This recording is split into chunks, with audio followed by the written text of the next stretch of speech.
Olá, bom dia, irmãos.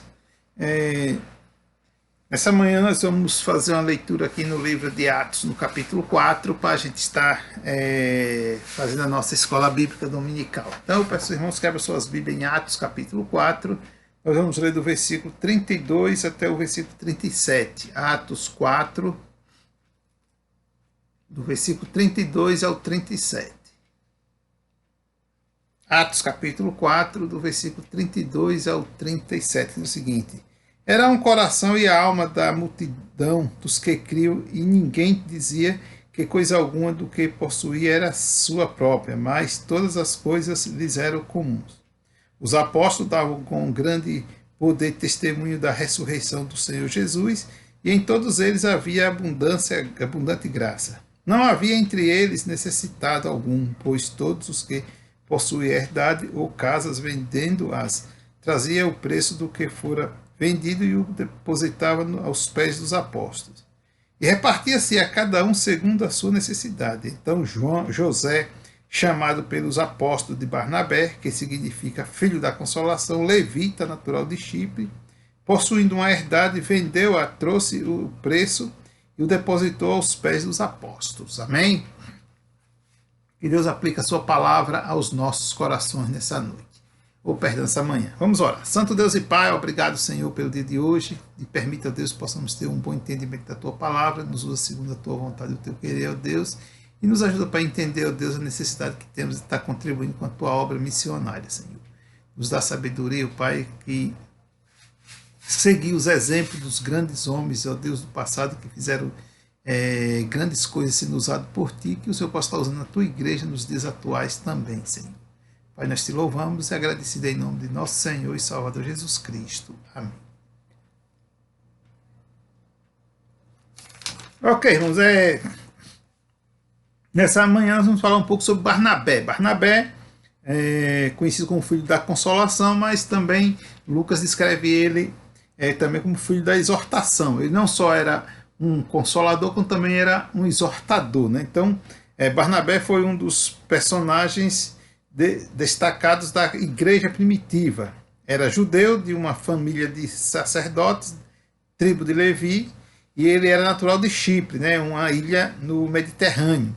Atos 4, 36 nos confirma isso do texto que nós lemos, né? O versículo 36, que deixa bem claro, diz o seguinte: Então José, chamado pelos apóstolos Barnabé, que significa filho da consolação, levita natural de Chipre. Era a sua origem. Né?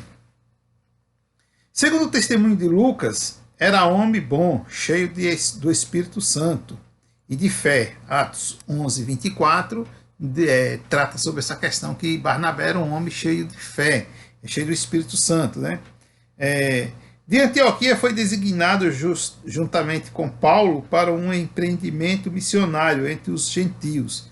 A primeira viagem missionária de Paulo, que aconteceu no capítulo 13, do versículo 1 ao versículo 3. Vamos dar uma olhadinha rapidinho no capítulo 13, versículo de 1 a 3, que diz: Na igreja de Antioquia havia alguns profetas e mestres, a saber, Barnabé, Simeão, chamado Níger, Lúcio de Cirene, Manaém, que fora criado com Herodes, o tetrarca, e Saulo. Serviam eles ao Senhor e jejuando, disse o Espírito Santo: Apartai-me a Barnabé e a Saulo para a obra que eu tenho chamado. Então, depois de jejuarem e orarem, puseram sobre eles as mãos e os despediram. Então, aqui nós encontramos a primeira viagem missionária, Barnabé e Paulo sendo assim enviados pela igreja para fazer aquela viagem para ir pregar o evangelho em outras regiões. Seu nome judeu era José. No entanto, para ressaltar uma característica peculiar, os apóstolos chamavam de filho de Barnabé. O versículo 36, os apóstolos chamavam de Barnabé. Este é um termo aramaico que foi interpretado por Lucas, filho da exortação. Mas, na verdade, o texto que nós vamos deixar fala filho da consolação, mas Lucas também interpretou ele assim. Barnabé é um tipo de consolador, um exortador, um paracleto, No grego, para significa lado. Kletos significa chamado, convocado. Daí, paracletos significa chamado para o lado de. O paracletos indica alguém que é chamado para o lado de outro a fim de ajudá-lo. Então, foi a questão de Barnabé, esse paracleto aí, que ele foi chamado para ajudar. Barnabé, como filho da consolação, se coloca ao lado de outros com o fim de ajudá-los, apresentando suas fortes marcas. Ou seja, quais eram as marcas de Barnabé? Era a generosidade e discipulado. Então, ele é convocado para estar ao lado de Paulo, principalmente na primeira viagem missionária, porque ele tem essas duas questões. E Paulo, como era a primeira viagem dele, Paulo estava numa fase de experiência, Paulo só tinha apenas 10 anos de convertido, foi mais ou menos por essa época aí, cerca de 10 anos de convertido, mas ele precisava aprender ainda muita coisa, tem muita coisa que ele já tinha tido sua experiência com o Senhor, mas mesmo assim ele precisava aprender muita coisa. Então, o Espírito Santo separou Barnabé para ir com Paulo, por causa disso, que ele tinha essas duas características, né? Ele tinha essas duas marcas, generosidade e discipulado. As marcas da generosidade, Atos 4, 32 e 37, né?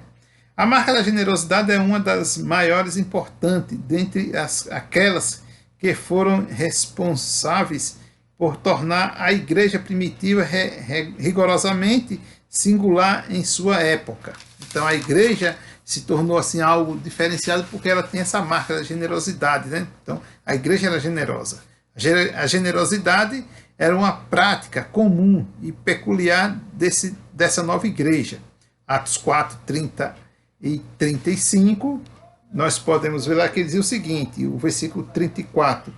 Não havia entre eles necessitado algum, pois todos os que possuíam herdade ou casa, vendendo-a, traziam o preço que fora vendido e o depositava aos pés dos apóstolos, e repartida-se a cada um segundo a sua necessidade.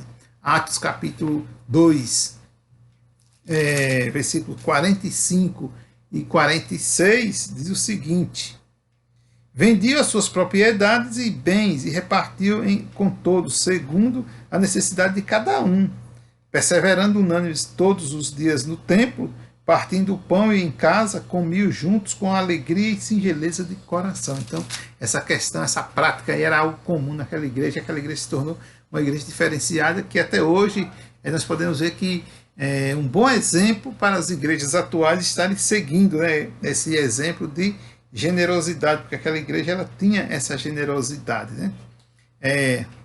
A exemplo disso, a narrativa de Lucas apresenta Barnabé como aquele indivíduo que se pôs ao lado do necessitado.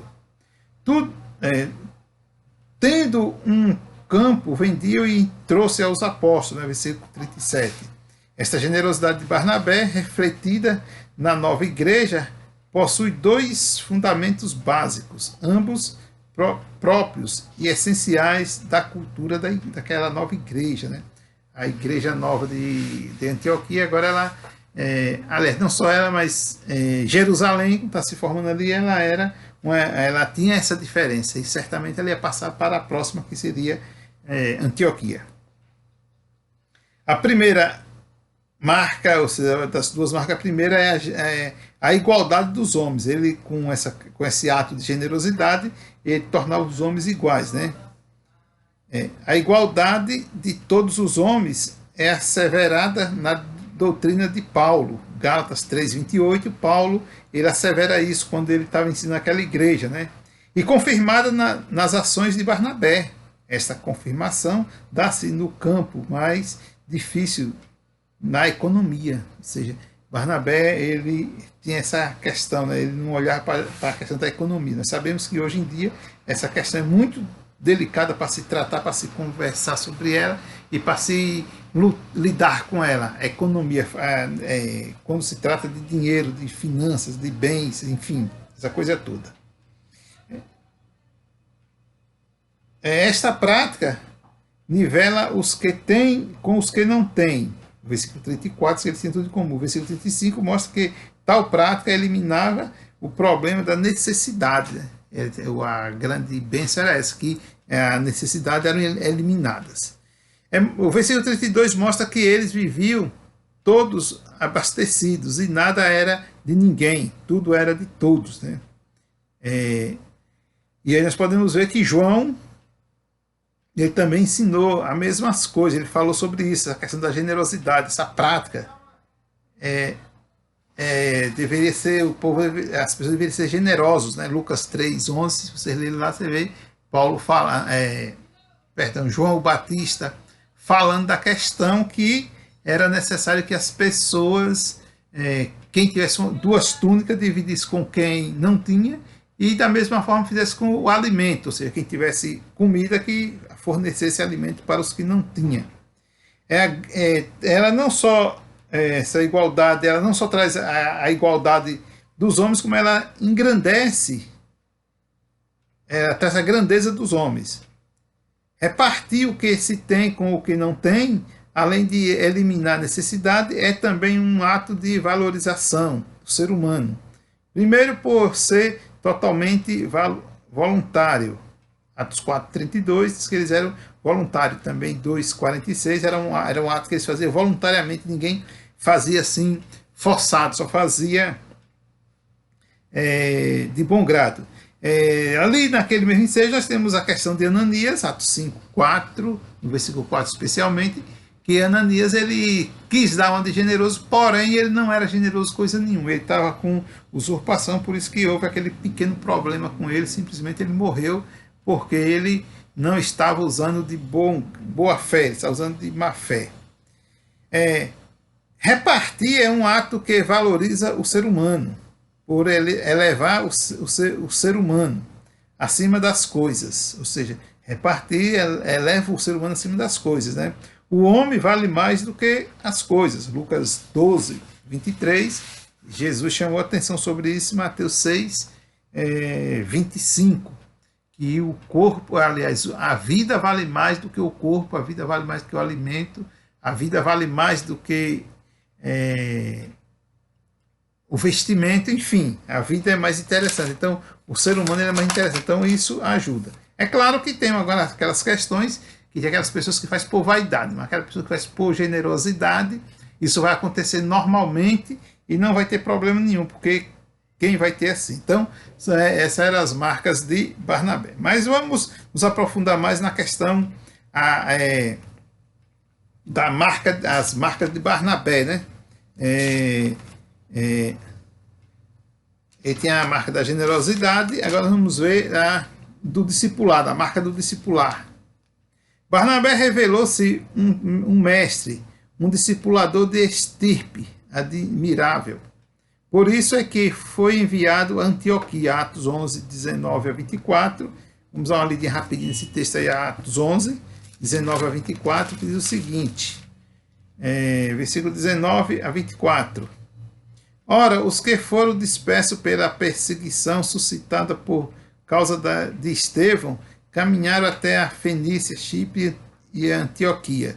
Não anunciaram a ninguém a palavra, senão somente aos judeus. Havia, porém, entre eles alguns de Chipre e de Cirene, os quais, entrando em Antioquia, falaram aos gregos, anunciando o Senhor Jesus. A mão do Senhor era com eles, e grande número creu e se converteu ao Senhor. E chegou a notícia destas coisas ao ouvido da igreja em Jerusalém, e enviaram Barnabé a Antioquia. Quando ele chegou e viu a graça de Deus, se alegrou e exortou todos a que se permanecessem no Senhor com todo o seu coração. Era homem de bem e cheio do Espírito Santo e de fé, e muita gente uniu-se ao Senhor pela sua palavra, a sua pregação, a sua forma de agir. Então, Barnabé, ele foi enviado para lá. E lá também foi reconhecido como tal, ou seja, ele era mestre das suas habilidades. Uma das suas habilidades era ser mestre, né? Atos 13:1 diz que ele estava contado lá entre os mestres em Jerusalém. Ele, como um discipulador, nós podemos ver que ele tinha uma marca interessante também, que era o interesse desmedido pelos discípulos. Ou seja, quando ele fazia um discípulo, ele tinha aquele desejo de ver realmente o discípulo em ação. Ele se esforçava para ver o discípulo trabalhando. Barnabé se interessa quando vê Paulo sendo rejeitado pela igreja. Atos 9, 26 a 27, nós encontramos lá dizendo o seguinte, Atos 9,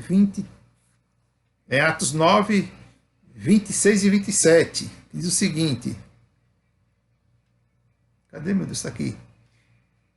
Quando Saulo chegou a Jerusalém, procurava juntar-se aos discípulos, mas todos os temiam, não acreditando que fosse discípulo. Então Barnabé, tomando-o consigo, levou-o aos apóstolos e contou-lhes como no caminho de vira o Senhor e que este lhe falara, e como em Damasco pregara ousadamente em nome de Jesus. Então, ele teve essa questão da rejeição, mas Barnabé se interessou por ele. Paulo sai de Jerusalém com a missão de perseguir a igreja e agora volta dizendo que é crente. Então, o motivo que ele traz para se juntar aos discípulos os apóstolos foi visto como uma nova estratégia para poder se infiltrar e poder pegar alguns. Então, por isso que ele foi rejeitado. Mas Barnabé logo de imediato interagiu e integrou ele àquela igreja, aquele grupo de apóstolos. Né? Depois disto, Paulo viaja para Tarso. Atos 9:30 diz que ele viajou quando ele saiu dali, que ele resolveu tudo, que ele foi aceito. Então, diz o seguinte, Atos 9:30. Sabendo, porém, os irmãos acompanharam até Cesareia e o enviaram a Tarso. Então, Paulo foi enviado para Tarso, mas, no entanto, ele foi para lá como pessoa comum. Só que lá nós sabemos a história que Paulo nunca se calou, depois que ele se converteu, ele nunca se calou, ele sempre esteve pregando, falando do evangelho do Senhor Jesus Cristo. Né? Então, ele tinha prazer em fazer isso, ele tinha prazer em ser realmente um missionário. Né? Depois, quando surge uma nova igreja em Antioquia, Atos 11, 19 a 21, Barnabé é enviado para lá, Atos 11, 22. Diz o seguinte, Atos 11, 21 e 22. 11, 21 e 22 diz o seguinte: a mão do Senhor era com eles, e grande número creu e se converteu ao Senhor. E chegou a notícia destas coisas aos ouvidos da igreja em Jerusalém. Enviaram Barnabé a Antioquia, ou seja, então ali Barnabé enviado. Barnabé chega lá no versículo 22, de Antioquia, Barnabé vai até Tarso buscar Paulo para servir na igreja gentílica, né? Atos 11, 25 e 26, que confirma isso, 25 e 26, que diz: partiu então Barnabé para Tarso em busca de Saulo, e tendo-o achado, levou-o para Antioquia. Por todo um ano se reuniram naquela igreja e ensinaram muita gente em Antioquia. Os discípulos, pela primeira vez, foram chamados cristãos ali naquele local. Então, Barnabé, ao sair de Jerusalém para Antioquia, para resolver lá, para ir ver como é que estava lá, o que estava se falando de lá, as notícias estavam chegando de lá. Então, vai lá, Barnabé, vai ver. Barnabé chegando lá, ele começa a ensinar, começa a firmar aqueles irmãos na fé, mas ele não se contenta só com isso, ele corre atrás de Paulo, vai até Tarso buscar Paulo para estar com ele ali trabalhando. Então, essa é a marca de Paulo como discipulador, ele não abre mão do seu discípulo. E tem outros discípulos de Barnabé, não vai dar tempo a gente ver todos hoje, mas o Paulo, ele lutou até as últimas consequências sobre a questão de estar assim correndo atrás. Uma outra questão também, irmãos, que a gente pode ver que Barnabé, quando ele vê Paulo crescendo, ele não fica ambicioso, ele não fica assim com inveja. Quanto mais Paulo se desenvolve, mais ele abre espaço. Lógico que também nós encontramos aquela questão lá de Atos capítulo 15, na sua segunda viagem, quando ele vai sair, que tem aquela desavença entre eles, porque Barnabé, como um discipulador, E como ele se interessa pelos seus discípulos, ele não queria abrir mão de Marcos. Mas Paulo já estava deixando de lado Marcos, mas ele não, ele também brigou por. Como ele brigou por Paulo em Jerusalém, ele também brigou por Marcos lá em Jerusalém também, a favor de Marcos contra Paulo. Então houve a divisão, houve a separação, mas que ele sempre teve essa característica de ser um discipulador e valorizar os seus discípulos, fez isso sim. Então algo que a igreja precisa também cuidar dos seus, né? Temos cuidado, termos esse cuidado com os novos crentes, com os novos missionários, enfim, com os novos trabalhos que surgem, porque é uma marca essencial, é algo maravilhoso quando nós fazemos missões que não esquecemos daquelas pessoas que vão se convertendo, né? Vamos correndo sempre atrás deles e estar trabalhando sempre com eles, né? Então, graças a Deus, porque a palavra de Deus e as atitudes de Barnabé nos ajuda muito nos dias atuais a estarmos assim lutando pela obra do Senhor aqui nessa terra. Amém? Que Deus nos abençoe, que todos tenham uma manhã na presença do Senhor, o resto de manhã é claro, e uma tarde de descanso, que à noite possamos estar todos juntos mais uma vez louvando, exaltando o nome do nosso eterno Pai. Amém? Que Deus abençoe. Vamos estar assim numa palavra de oração encerrando esse estudo. Santo Deus e Pai, muito obrigado, meu Deus, por aquilo que a tua palavra nos ensinou, e que teu Santo Espírito, Pai, possa continuar falando profundamente aos nossos corações. Muito obrigado, meu Deus, por tudo. Eu te oro agradecido em nome de nosso Senhor e Salvador Jesus Cristo. Amém. Deus abençoe e tenham todos um bom dia.